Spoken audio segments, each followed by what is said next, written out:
कब्ज किसका होता है? जिसने गलत आदत डाल रखी है पेट की। और गलत आदत क्या है कि सुबह उठकर चाय पीना शुरू कर दिया। पहले लोग कहते हैं कि चाय पीने से पेट साफ हो जाता है, फिर क्या होता है कि आधा कप चाय पीते हैं, फिर 1 कप पीते हैं, फिर 1 कप से बढ़ते बढ़ते कई लोग तो लोटा का लोटा पीते हैं, फिर भी पेट साफ नहीं होता है। क्यों? तो कहीं भी चाय का संबंध पेट को साफ करने से नहीं है, बल्कि चाय में जो टैनिन होता है, कैफीन होता है, टैनिक एसिड होता है, कैटेचिन होता है, इसका गुण धर्म क्या है? गुण धर्म में एसिड पैदा करना, गुण धर्म में कब्जी पैदा करना। इसी प्रकार से कई लोग जो है ना सोचते हैं कि भाई हम बीड़ी सिगरेट पी करके पेट साफ कर लेते हैं। अरे कोई, बल्कि ये गलत आदतें। तो पेट साफ कैसे होता है? सही आदत डालो पेट की। पेट का आदत जितना सही होगा उसकी कब्जी दूर होगी। तो इसलिए जो है ना इसे ध्यान रखो कि भाई पेट की आदत डालनी है। कई लोग लग्जेटिव परगेटिव चूरन चटनी खा खा करके पेट की ऐसी दुर्दशा कर लेते हैं, जैसे मरियल घोड़ा हो उसको चाबुक दे दे करके चला रहे हैं। अंत में ऐसा पस्त हो जाता है कि चलने के लिए राजी नहीं होता है। अब कितना भी चूरन चटनी लग्जेटिव परगेटिव खाते रहो, कोई उसकी मोटिलिटी खत्म हो जाती, क्योंकि पेट की 4 गतियां होती हैं और उन गतियों को हम क्या बोलते हैं? Peristaltic movement, pendulum movement, segmental contraction, vermiform movement. तो इन 4 गतियों के द्वारा क्या होता है? हम जो भी खाना खाते हैं, जो भी हम भोजन करते हैं, उनका अच्छी तरह से पाचन होता है, अच्छी तरह से उनका एब्जॉर्प्शन होता है, अच्छी तरह से सिमुलेशन होता है, और फिर अच्छी तरह से, और ये जो भी खाना खाते हैं पेट में अलग अलग जगह है जहाँ पर ये कहीं 3 घंटा रुकते हैं, कहीं जो है 5-6 घंटा रुकते हैं, कहीं 10-12 घंटे रखते हैं, और अंत में जो भी आप खाना खाते हैं 20 से 24 मिनट 24 घंटे के बाद में ये अंतिम स्टेशन में पहुंच जाते हैं, जिसको क्या बोलते हैं? मलाशय। और उस मलाशय में पहुंच करके जब मलाशय में जाकर के जमा हो जाते हैं तो तुरंत दिमाग को सूचना पहुंचती है कि भाई अब लाइन क्लियर करो, ताकि जो है नेचुरल कॉल पूरा करके हम उसको निकाल बाहर करें। तो इसको कंट्रोल करने में आपके autonomic nervous system, peripheral nervous system, central nervous system, आपके जो है एंट्रो नर्वस सिस्टम और स्पाइनल ये नर्वस सिस्टम, ये सभी मिल करके काम करते हैं। इसमें कम से कम सैकड़ों प्रकार के स्नायु तंत्र, जिसको हम तंत्रिका बोलते हैं, जिनको हम नर्व्स बोलते हैं, ये मिल करके काम करते हैं। और फिर वह जो कपाट है, वह जो लाइन क्लियर का कपाट है, खुलता है और उसके पहले आपके पास सूचना पहुंच जाती है कि भाई अब जल्दी भागो, निकालना है उसको। जो वर्ज्य पदार्थ है, जो आपका जो है टॉक्सिक मैटर है, जो मल है, उसको निकाल बाहर करना है। और आप जाते हो तो जिनका पेट साफ होता है ना, कितनी आसानी से निकल जाता है, बिल्कुल सहजता से। कितनी देर में निकलता है? 2 मिनट में। अब कई लोग क्या करते हैं, वहां पर बैठ करके जैसे पूजा कर रहे हैं वैसे जो है प्रतीक्षा करते हैं कि आजा आजा आजा आजा, फिर भी आता नहीं है। आधा घंटा 1 घंटा तक बैठे रहते हैं कमोड पर। क्यों? तो अपनी आदत पेट की खराब कर रखी है। नहीं तो विदिन 2 मिनट पेट साफ होना चाहिए। 2 मिनट में पेट की पूरी सफाई हो जानी चाहिए। और पेट के जो मल निकलता है वो कैसा होता है? पेट के आकार का होता है, जिसको हम बोलते हैं सर्पाकार, केलाकार। बिल्कुल आंत की वैसी ही बनावट है, बिल्कुल इतना बढ़िया। जैसे आपको सही मल का आकार देखना है तो आप एक दिन 1-2 बेल खा लो, बिल्व फल पका हुआ, खूब चबा चबा खा लो और देखो पेट का कैसा मल का आकार होता है। सही मल का आकार को बिल्व फल अच्छी तरह प्रदान करता है। क्यों करता है? तो उसकी खासियत है कि बिल्व फल में एक खास प्रकार का तत्व पाया जाता है, एक खास प्रकार की दवा पाई जाती है जिसको बोलते हैं मार्मेलोसिन। ये मार्मेलोसिन दवा की खासियत ये है कि जितने भी हमारे पेट के कूड़ा कचरा है, आपके जो है ये पैथोजेंस है, कीटाणु रोगाणु है, उन सबको चुंबक की तरफ खींच करके और समेट करके निकाल बाहर करता है। ये विशेष प्रकार का फाइबर्स सिर्फ और सिर्फ बेल में पाया जाता है। इसीलिए बेल के बाद तो ये ध्यान रखो कि भाई यदि आप पेट की आदत सही रखोगे तो बिल्कुल सही होगा। देखो मिट्टी की पट्टी पेट की अद्भुत पट्टी है। अभी हम कब्ज की बात कर रहे हैं तो आप लोगों ने सुना होगा एक महान व्यक्तित्व का अवतरण हुआ है इससे पृथ्वी पर और भारत में। वो महान व्यक्तित्व थे महात्मा गांधी। स्वयं महात्मा गांधी भयंकर कब्ज से पीड़ित रहते थे और उनके डॉक्टर थे डॉक्टर दिनसा मेहता और आपके प्राण जीवन मेहता, जो उनको नक्स बोमी का होम्योपैथिक दवा, क्योंकि वो एलोपैथिक दवा लेते नहीं थे, फ्रूट साल्ट खिलाते रहते थे, लेकिन उनसे उनको जो ना सिर में चक्कर आना शुरू हो जाता था और उसके साइड इफेक्ट होने शुरू हो जाते थे। तो एक बार वो साउथ अफ्रीका से, मतलब इंडिया से साउथ अफ्रीका जा रहे थे, पानी वाला जहाज, माने ये जहाज नहीं था, उतना उपयोग में नहीं था। तो उनके साथ एक पोलक नाम के गुजराती भाई थे। उन्होंने उनको एक पुस्तक दी पढ़ने के लिए, रिटर्न टू नेचर, पुस्तक का नाम था return to nature, Adolf Just की लिखी हुई। तो उन्होंने उस पुस्तक को पढ़ा और गांधी जी की सबसे बड़ी खासियत थी कि वो प्रयोगवीर थे। बहुत सारे प्रयोग किए हैं जीवन में उन्होंने, हर क्षेत्र में प्रयोग किया है। तो उन्होंने जो है जब अफ्रीका में पहुंचे तो उन्होंने एक दिन में काम में लगे हुए थे, दिन में समय नहीं मिला, रात को फुर्सत मिली तो रात को उन्होंने जो है पहला हिंदुस्तान की मिट्टी की पट्टी बनी 6 इंची और 3 इंची की।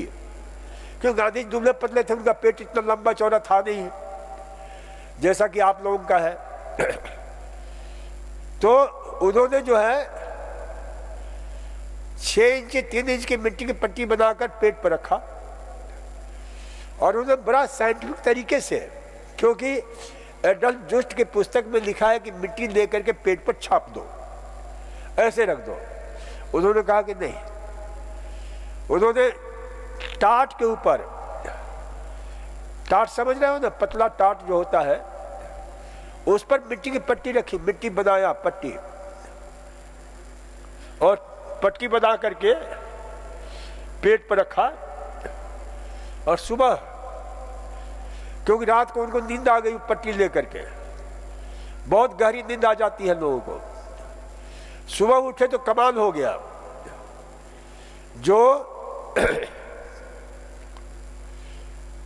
बड़े बड़े डॉक्टरों ने नहीं किया था, वो तुच्छ मिट्टी ने कर दिखाया।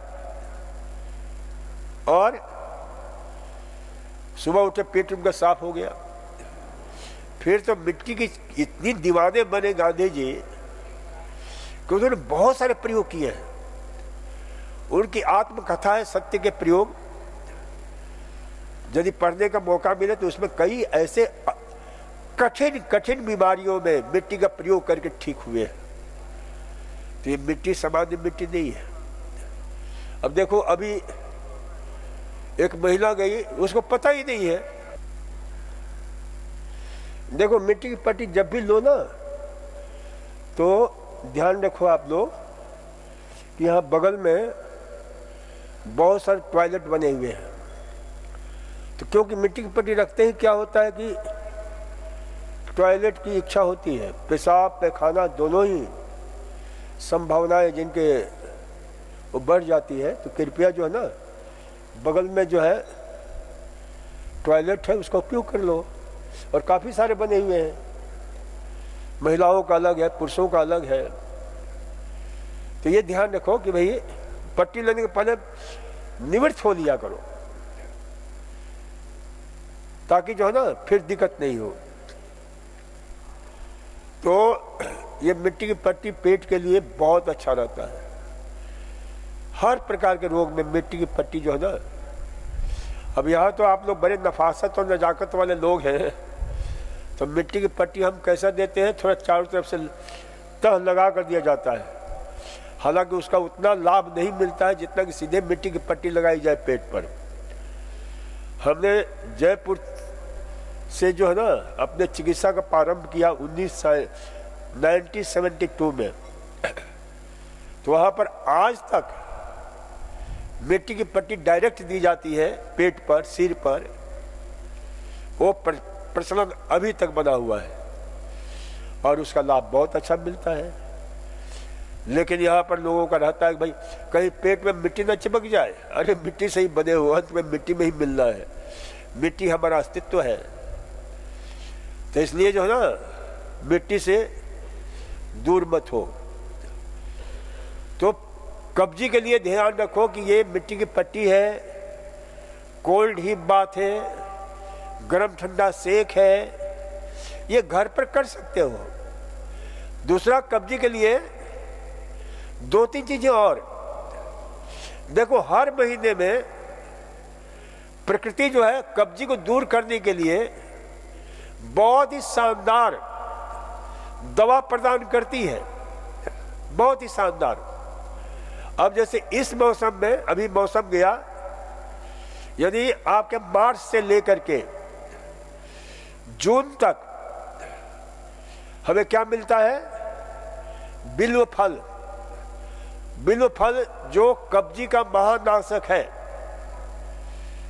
क्योंकि उसमें मैंने कहा कि सबसे ज्यादा फाइबर्स होते हैं, और वो फाइबर्स का नाम है मार्मेलोसिन, जो कमाल का फाइबर्स है, जो अद्भुत है, अद्वितीय है। तो उसका प्रयोग करो। फिर उसके बाद बेल चला जाएगा, फिर आएगा नाशपाती, जिसे हम कहते हैं जो कब्ज को नाश करे, वो नाशपाती। आराम से नाशपाती जो है ना, उसका जूस निकालो, रस निकालो और 1 गिलास पी लो। पेट की ऐसी धुलाई करता है, ऐसी सफाई करता है कि जैसे एनिमा लिया हुआ। लेकिन ध्यान रखना, नाशपाती में नाक का नहीं, नाक की बात मैं नहीं कर रहा हूं। वो जो नाजुक नाशपाती हो उसकी नहीं, जो हार्ड वाला होता है, जो सस्ता वाला होता है। क्योंकि हमारी चिकित्सा पद्धति प्राकृतिक चिकित्सा, लोगों की हमेशा प्राकृतिक चिकित्सा बदनाम करते हैं लोग, बहुत महंगी है।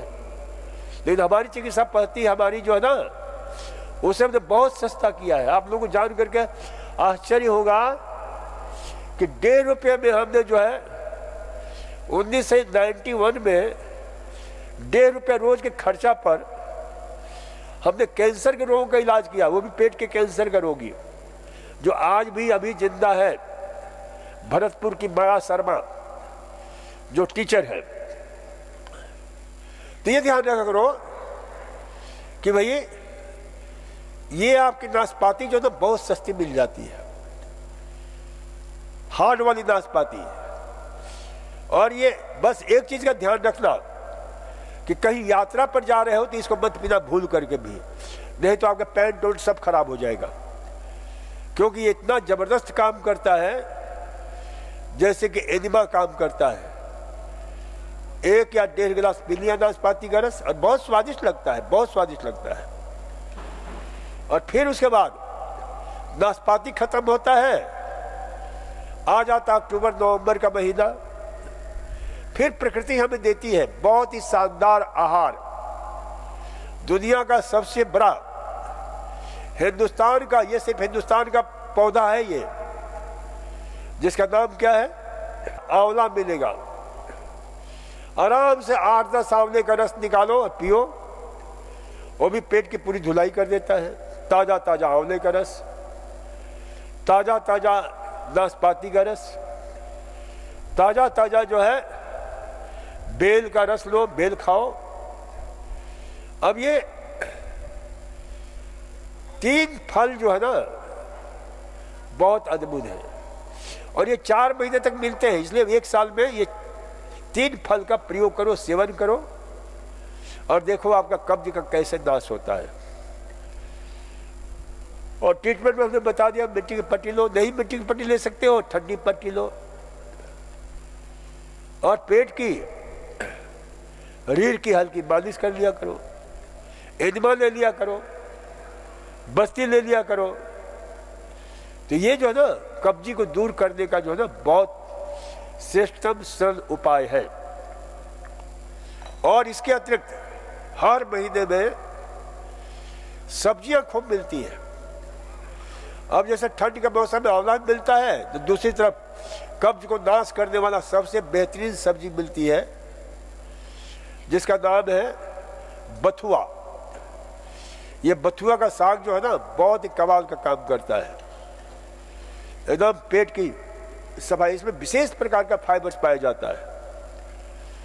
आपके जो है जितने भी सब्जियां हैं, इसलिए कब्जी की सबसे अच्छी दवा क्या है, सब्जी। याद रखो, तो हरी सब्जियां लो, सलगम लो, टमाटर लो, गाजर लो, इन सब का रस पियो। काहे कि कब्जी रहेगी, कब्ज का नाश सारे रोगों का नाश। हमने सुनी एक कहानी, कब्जी सारे रोगों की नानी। तो कब्जी को दूर करो, क्योंकि कब्जी को दूर करना बहुत जरूरी है। तो इसे जो है ध्यान रखो। देखो अल्सरेटिव कोलाइटिस ये भी बहुत विचित्र बीमारी, इसीलिए वैज्ञानिकों ने इसको रख दिया है ऑटोइम्यून डिजीज। पेट के 3 बीमारियां ऐसी हैं जो हो जाती है तो एलोपैथी के लिए तो त्राही त्राही हो जाता है, उनका कोई समाधान है ही नहीं। एक को बोलते हैं अल्सरेटिव कोलाइटिस, दूसरे को बोलते हैं क्रोन डिजीज, और तीसरे को सिस्टिक फाइब्रोसिस। ये 3 ऐसी बीमारी है इतनी भयंकर कि हुआ कि बहुत मुश्किल हो जाता है, बहुत मुश्किल हो जाता है, जीना मुश्किल हो जाता है। लेकिन हमने अल्सरेटिव कोलाइटिस का हमने इलाज किया है, और उन रोगी का इलाज किया है जो दिन में 35 बार लैट्रिन जाते थे। वो आज महिला दूसरों के लिए भी प्रेरणा की स्रोत बनी हुई है। वो महिला हमारी लेक्चर की हीरोइन है, जयपुर की निर्मला सोमानी, जो नेचुरोपैथी का ट्रेनिंग भी लिया, और उसको और उसकी भी कहानी बड़ी विचित्र है कि मेरे पास 1.5-2 महीना रही, फायदा नहीं हुआ, तो मेरे साथ लेडी डॉक्टर इंचार्ज हुआ करती थी मेरी श्रीमती जी, उन्होंने उसको लेकर डिस्चार्ज कर दिया। मैं जयपुर में था, बस्सी के पास, बस्सी में। वो बेचारी रोती हुई, क्योंकि मैं वहाँ पर बिल्कुल खुले में बैठता था नीम के पेड़ के नीचे, और वही मेरी जो है ना रोगियों को देखा करता था। तो मेरे पास आकर के रोने लगी, डॉक्टर साहब अब मैं कहाँ जाऊँगी, मैंने स्टेरॉइड और पता नहीं क्या क्या ले चुकी हूँ, मेरे को कोई लाभ नहीं मिला, और स्टेरॉइड बहुत मुश्किल से छूटा है, अब कोई रास्ता नहीं है। जितने भी हो सकता है मिसाकॉल से लेकर के, स्टेरॉइड से लेकर के, अब परमात्मा ने मुझे आदेश दिया कि इसको भर्ती कर लो। फिर 2 महीना मेरे पास रही और पूर्ण रूपे में ठीक होकर गई। तो ये जो ना जो 35 बार लैट्रिन जाने वाली है, लेकिन धैर्य के साथ उसने किया, पूरी लगन और निष्ठा के साथ। मिस्टर सोमानी, मिसेस सोमानी, उनके हस्बैंड बैंक में मैनेजर रहे। तो ये ध्यान रखें कि धैर्य के साथ यदि प्राकृतिक चिकित्सा करते हैं तो 100% लाभ मिलता है। प्राकृतिक चिकित्सा, योग चिकित्सा, और यहाँ पर तो तीनों का समन्वय कर दिया गया है, योग, आयुर्वेद और प्राकृतिक चिकित्सा। तो उससे जो और त्वरित गति से लाभ मिलता है। तो इसलिए जो है ना, इसमें घबराने की बात नहीं है, पूरी निष्ठा और लगन के साथ। इसमें वही मिट्टी की पट्टी ले, गरम ठंडा सेक लपेट, हिप बात बहुत अच्छा रहता है। चिकित्सा रोग की स्थिति के अनुसार फिर इसको हम चेंज करते हैं, हम देते हैं कि क्या करना है। और खाने पीने में विशेष रूप से जो है केला बहुत अच्छा रहता है ऐसे रोगियों के लिए। केला में देखो, केला के विषय में बहुत लोगों की भ्रांत धारणाएं हैं कि केला कब्जी पैदा करता है। केला कभी कब्जी पैदा नहीं करता है, सेव कभी कब्जी पैदा नहीं करता है। उसमें एक विशेष प्रकार का फाइबर्स होता है केला में और सेव में, जिसको बोलते हैं पैक्टिन, और उसके साथ उसमें पैक्टिनेस। आपके यदि ये कुछ ऐसे पैक्टिलाइसिस, ये एंजाइम भी पाए जाते हैं जो भोजन को पचाने में सहायक होते हैं। तो ये जो केला जो होता है ना, बहुत अद्भुत फल है, अद्वितीय फल है। सेव बहुत अद्भुत। 2 फल हम विशेष रूप से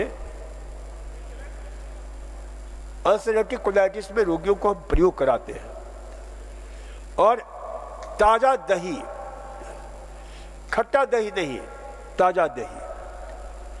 और इसके अधिक जैसे जैसे ठीक होता है तो चावल, विशेष रूप से सालीग्राम चावल, जिसको सामान्य भाषा में बोलते हैं साठी चावल, जो लाल रंग का होता है, बिल्कुल बनता है तो ऐसे लगता है जैसे जो है ना बिल्कुल लाल रंग में रंग दिया गया, इतना बढ़िया स्वादिष्ट भी होता है। कौन कौन साठी चावल खाया है, जरा हाथ उठाना। एक का भी हाथ नहीं उठ रहा है। उसको साली चावल भी बोलते हैं, आयुर्वेद में सबसे श्रेष्ठ चावल माना जाता है और बहुत ही बहुमूल्य तत्वों का खजाना है। आप खाई हो, लाल एकदम।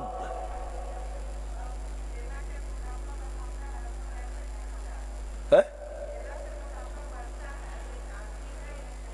पूरा भ्रांति है, बैठ जाओ। ये माता जी ने बहुत अच्छा प्रश्न पूछा कि केला से मोटापा बढ़ता है। केला से कोई मोटापा नहीं बढ़ता है, खाने के तरीके से मोटापा बढ़ता है। चावल कहते चावल खाते तो मोटापा बढ़ता है, खाने का तरीका है वो गलत मोटापा बढ़ाता है। अब देखो, चावल खाने वाला सबसे प्रोविंस कौन कौन से हैं? बिहार, बंगाल, उड़ीसा, केरल, मद्रास। वहाँ पतले मोटे मोटे लोग दिखते हैं क्या? सब दुबले पतले दिखते हैं। मोटा कौन दिखता है? राजस्थानी, हरियाणवी, क्योंकि उनको चावल खाने का तरीका मालूम नहीं है। वो चावल भी खाते हैं तो क्या करते हैं, पुलाव बनाकर खाएंगे, उसमें जो है कैलोरी वैल्यू और बढ़ा देते हैं, उसमें बादाम डाल देते हैं, उसमें पिस्ता डाल देते हैं, उसमें जितने ड्राई फ्रूट्स हैं, घी डालेंगे। यदि चावल उबाल कर भी खाते हैं तो कैसे खाते हैं कि चावल में दुगना उसको तो घी चाहिए, फिर उसमें से बूरा चाहिए, और फिर चावल को बदनाम करते हो।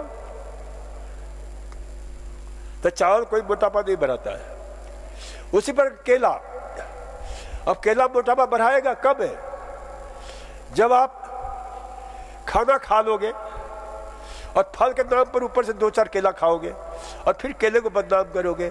अरे केला कंप्लीट फूड है, केला खाओ तो रोटी मत खाओ, समझ में आ रही है। आराम से 2-4, 5-6 केला खा लो, पूरी पूर्ति हो जाती है। दिन भर भागते रहो, दौड़ते रहो। इसका तो नाम ही रखा हमने कैप्सूल फूड। ये कैप्सूल फूड है, कहीं फंस जाते हो, कहीं चले जाते हो, कुछ भी नहीं मिलता है, ऐसी परिस्थिति बनती है। और मैं कहता होटल का खाना मत खाओ, केला सबसे बढ़िया। आराम से 1 दर्जन केला खरीदो और खाओ, दिन भर भागते रहो, दौड़ते रहो। उसमें सारी चीजें परमात्मा ने कैप्सूल में बंद करके दे दिया है।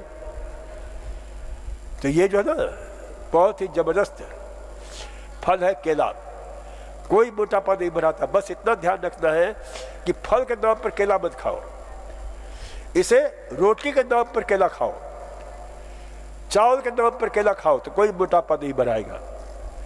इसी प्रकार से आलू कहते हैं आलू मोटापा बढ़ाता है, खाते भी रहते हैं, आलू मोटापा बढ़ाता है। आलू खाओ तो फिर आलू भी रोटी स्टार्ची फूड है ना ये सब, तो ये ध्यान रखा करो। चलो आज इतना ही, धन्यवाद, नमस्कार, ओम।